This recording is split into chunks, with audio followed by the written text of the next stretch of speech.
আমাদের পার্শ্ববর্তী দেশ ভারত সে একটা অপপ্রচার করে। যেমন ওই যে ময়ূক রঞ্জন আছে, যে সে যে কোনো একটা বিষয় এটা একটা ধর্মীয় একটা যোগ সাদস্য করবে। তো আমাদের আজকে এই যেটা বাড়িটা ভাঙা হচ্ছে, এটা বলতে চাই ময়ূকের উদ্দেশ্যে, এটা হলো ঢাকার 32 নম্বর বাড়ি। তুমি আবার ময়ূক এটাকে বলো না যে হিন্দুদের মন্দির ভাঙা হচ্ছে। আবারও বলছি, mind it, this is Dhanmondi 32। এটা ভাঙা হচ্ছে কি কারণে? এটা আমাদের বাঙালিদের পার্সোনাল ব্যাপার, আমাদের নিজেদের ভাই ব্রাদারের ব্যাপার। এটা তুমি পার্শ্ববর্তী দেশে থাকো, তুমি আবার এটা ফায়দা নিতে যাবে না। তুমি মানুষ হও, তুমি আমাকে আবার বলছে তুমি ভালো স্বচ্ছ সাংবাদিকতা ফিরে আসো।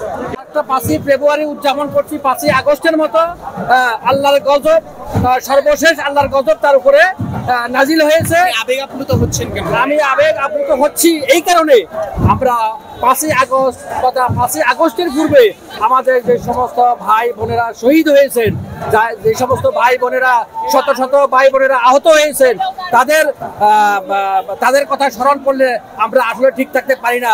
তাদের রক্তের বিনিময়ে, তাদের জীবনের বিনিময়ে আমরা আবারও এই দেশ স্বাধীন করেছি। আমরা আল্লাহর কাছে দোয়া করি, আল্লাহ যেন আমাদেরকে স্বৈরাচার মুক্ত রাখে ইনশাআল্লাহ, ইনশাআল্লাহ। আগামীতে তারা সুযোগটা নিবে, এরা এই ধরনের কার্যক্রম করার জন্য আরো করতেছে। দেখেন ওইখানে অনেক ছাত্র যারা ছাত্র আওয়ামী লীগের ছিল, এরা কিন্তু এই ধরনের ঘটনা ঘটাইছে, আগামীতেও ঘটাবে। কিন্তু আমাদের সবাই সজাগ থাকতে হবে যাতে এই ধরনের সুযোগ সুবিধা কেউ না নিতে পারে।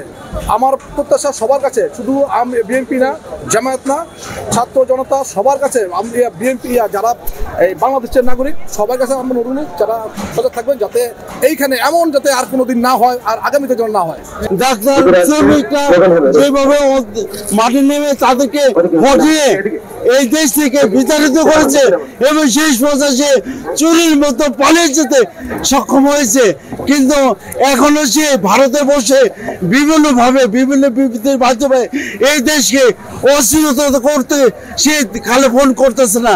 এবং সর্বশেষ গতকাল যে সে যখন ভাষণে উপদেশ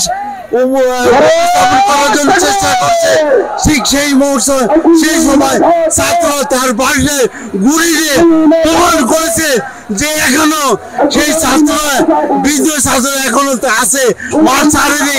কাজে সে কাজে হুঁশিয়ার যে আপনি এখনো চেষ্টা করেন না এই দেশে আসার জন্য, যদি আসেন ফাঁসি দড়ি নিয়ে এই দেশে আসতে হবে, তাছাড়া আপনার কোনো রক্ষা নাই। বাংলাদেশ জিন্দাবাদ, দীর্ঘজীবী মুসলমান ছাত্র আন্দোলন।